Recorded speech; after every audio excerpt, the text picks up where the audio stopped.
The Arizona sun beat down over the vast desert like a blazing hammer, turning the red dust into shimmering waves of heat. Luke Braddock, a lone cowboy with a battered hat and a reputation for helping anyone who needed it, guided his horse along a narrow ravine trail. He wasn't looking for trouble that day, just heading back toward Carson Ridge with supplies. But in the Wild West, trouble had a habit of finding men like him. Cliff. As he passed through a rocky stretch lined with jagged cliffs, a sudden roar echoed through the canyon. Not the roar of wind nor thunder, a savage, bone-shaking cry of pain. Luke pulled the reins tight, his horse snorted. Uneasy, that was no animal sound. Someone was hurt. Luke dismounted, tied his horse, and moved cautiously toward the noise. When he rounded a boulder, he frozen. There on the ground, thrashing violently, was a giant Apache warrior, easily over 6'5", muscles carved like they were chiseled from stone. His leg was caught in a steel bear trap, the jaws clamped so deep that blood soaked the dirt beneath him. The warrior roared again, trying to pry it open with both Hanshi's teeth clenched in agony. Luke recognized him instantly. Taza, known among settlers as the Stone Bear, a man feared across territories, the strongest warrior of his tribe. Most cowboys wouldn't go near him even on a good day, but today he wasn't a giant. He was just a man whose life was slipping away. Luke stepped forward slowly, raising his hands. Easy there, big fella. I ain't looking for a fight. Taza glared up at him, eyes burning with pride and pain. Cowboy, go, he growled. Not your battle, maybe, Luke said calmly, but you're dying. In that trap, if someone don't help. Taza's breathing grew labored. Blood loss was getting worse. The trap's springs were strong, too strong for even a warrior of his size. Luke knelt beside it. The cell hurt like hell, he warned. Do not touch, Taza roared. But then he faltered. His strength was draining too fast. His jaw set. He gave a single nod. Luke braced his boots, gripped both sides of the trap, and pulled until his arms shook violently. The metal resisted like a beast hungry for flesh. But Luke kept pushing, veins bulging, sweat stinging his eyes.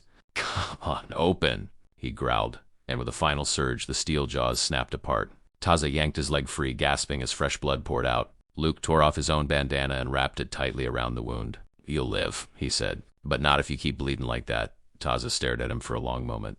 This cowboy, this outsider, had saved his life? Why, he muttered. You are not Apache. Luke smiled faintly. A man. When he needs help, you help. That's all. Taza's expression was unreadable, but Luke could see respect forming, an honored, deep kind of respect. They worked together to fashion a crude crutch. Luke helped him limp to a shallow cave where Taza could rest until sunset. Before leaving, Taza grabbed Luke's arm with surprising strength. You have saved Memi, father, the chief. We'll hear of this, Luke shrugged. Didn't do it for thanks, no, Taza said, eyes narrowing, but thanks will come. In ways you do not expect. Luke didn't know what that meant, but he figured it was just honor talk. He mounted his horse and rode off, unaware that this small moment had set a destiny in motion, one that would turn his quiet cowboy life upside down forever. Because far in the Apache Valley, word of Taza's rescue spread quickly. The chief listened quietly, nodding with grave respect. But when he learned the name of the cowboy, when he heard how Taza described him as brave, strong-hearted and fair, the chief's eyes lit with a different kind of decision now, rooted in old tribal laws and powerful traditions. A life saved must be repaid with a life. And the chief had only one daughter, beautiful, fierce, untamed, and the pride of the tribe. The next morning, the Apache riders saddled up. They rode toward Carson Ridge, not for peace, but to deliver a command that would shake Luke Braddock to his core. He must marry the chief's daughter, and refusal was not an option. The sun had barely risen when Luke Braddock heard the distant thunder of hooves rolling across the desert floor like an approaching storm. And as he stepped out of the small cabin he rented near Carson Ridge, wiping sleep from his eyes, he froze, because coming toward him in a long, disciplined formation were 12 Apache riders, painted, armed, and riding with the authority of warriors on a mission of honor. Their leader carried a staff decorated with eagle feathers and turquoise stones, a symbol Luke recognized immediately, a messenger from the chief himself, which meant whatever brought them here wasn't simple business. Luke instinctively rested his hand on his holster, not in threat but in caution. Out here, misunderstandings killed faster than bullets. The riders stopped only a few feet in front of him, their horses kicking dust into the morning air. Then, parting the group like a river splitting around a rock, stepped Taza, now supported on a carved walking stick but standing tall, fierce and proud, despite the injury. His deep voice rolled through the quiet air. Cowboy Luke Braddock. My father, Chief Nanton, summons you. Luke frowned. Summons me? For what? Taza exchanged a look with the others, a look carrying the weight of an ancient law the cowboy knew nothing about. You've saved my life. Among our people. Such debt is sacred, Luke shrugged casually. I didn't do it for a debt, but a debt exists, Teza insisted, and our law demands it be repaid. Before Luke could answer, the riders created a circle around him, not threatening, but expectant, as though this moment had already been decided. Luke's horse was brought forward. Come, Taza commanded. The chief waits. And though Luke didn't like being dragged into something he didn't understand, he mounted up and rode beside them into the heart of Apache territory. A place most cowboys never saw, and lived to talk. A booth's journey took hours, through jagged canyons and hidden trails, until finally the landscape opened into a lush valley, alive with cedar trees, flowing water, and a large settlement of woven huts and towering wooden structures. Hundreds of eyes turned toward Luke as they entered, some curious, some cautious, some filled with the tension of seeing an outsider in a place sacred to the tribe. At the center of the village sat Chief Nenton, a commanding figure with long braids streaked with gray and a stare sharp as obsidian. The moment Luke dismounted, the chief raised his hand. "Cowboy," he said in a deep, powerful voice, "you saved the life of my son, Taza, the strongest of our warriors. For this, our tribe owes you a great honor." Luke swallowed, tipping his hat a little. "Well, I appreciate the thanks, Chief, but I don't need anything." "You will receive it," Nantan interrupted. "Our law is older than your towns, older than the borders drawn by men who do not understand this land. A life saved must be bound with a life." The crowd murmured with excitement. Luke blinked. "Bound how?"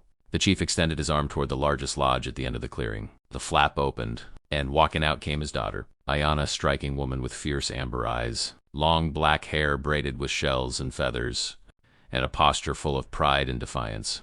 She was beautiful in a way that made the air stand still, but also fierce enough that even the warriors kept their distance. "Ayana," the chief declared, "my daughter will become your wife." Luke nearly choked on his own breath. "What?" "Chief, hold on just a minute." But Nantan didn't stop. "You saved a warrior. You showed honor in the face of danger. The ancestors guide this choice. You will marry her tonight. Before the next moon rises." The entire tribe erupted in approval. Cheers, chants, drums on the far side of the village beating in celebration. Ayana, however, stood perfectly still, her eyes locked on Luke with an unreadable expression. Then she stepped forward and spoke in a calm, strong voice dripping with controlled defiance. "I do not know this cowboy. I do not need a husband. But if tradition commands it, I will obey. Only if he proves worthy." Luke threw up his hands. "Ma'am, I ain't looking to get married, not to anyone. I was just trying to help your brother, that's all." Taza stepped forward with a booming laugh. "If you do not accept, cowboy, it will be seen as an insulter, rejection of our honor." Luke felt dozens of eyes locking onto him. The pressure was enormous. If he refused, he risked conflict. If he accepted, he'd be marrying a woman who looked like she could wrestle a grizzly bear and win. Ayana crossed her arms. "If he is to be my husband, he must pass 3 trials of strength, courage, and heart. If he fails," she smirked slightly, "then I will not have to marry him." The chief nodded, approving her terms. "The trials begin at sunset." Luke rubbed his forehead. "This is insane." But the chief's expression softened just a little. "Cowboy, do not fear. These trials are not meant to break you, only to reveal who you are." As the tribe prepared the grounds for the first test, Luke stood in the center of a world he never intended to step into, his fate now tied to a woman he'd known for all of 5 minutes, and whose tribe believed the spirits themselves had chosen this union. Drums echoed in the valley, warriors sharpened spears, elders painted symbols in the dirt. And as Ayana passed Luke with a sideways glance full of challenge and fire, she said quietly, "If you wish to walk away alive, cowboy, you'd better be ready." And with that, Luke Braddock realized this wasn't just about marriage destiny. This was about survival, destiny, and a path the Wild West had carved for him without asking. The sun dipped, the drums grew louder, and the trials began.